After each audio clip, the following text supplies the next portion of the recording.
由台灣首苗天團的董事長徐國倫，佮着市府社會局副局長葉志明，一一來頒發慰問金，予今年度通過審查的自強號代表。這是台灣首苗天團連續24檔舉辦的歲末送暖的慰問金頒發的活動，每人發放6000塊，總共頒贈437萬4千塊。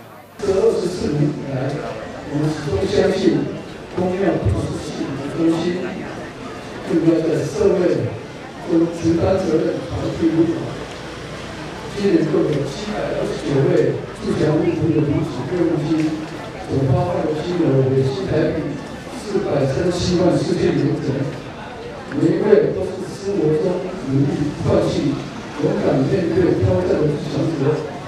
歲末天團社會惠及十方各界的愛心，陪伴大家迎向更希望的新年。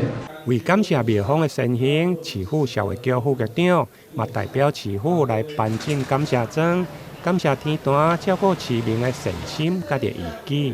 都知道我們天壇一年365天，其實都在關心我們的所有的市民朋友。我這個大概要跟大家介紹一下啊。那麼從102年到114年捐助，他們捐助金額已經超過了2148萬。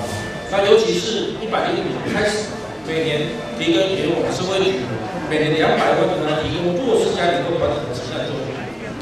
在疫情期間提供的快篩口罩那今年的大新台也捐贈了300多給我們市政府來救災可以說是攜手來傳愛廣為照顧每一個弱勢的民眾。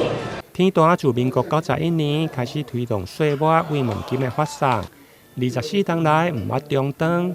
除了慰問金以外，另外每年還佫捐贈200萬予社會局的急難救助。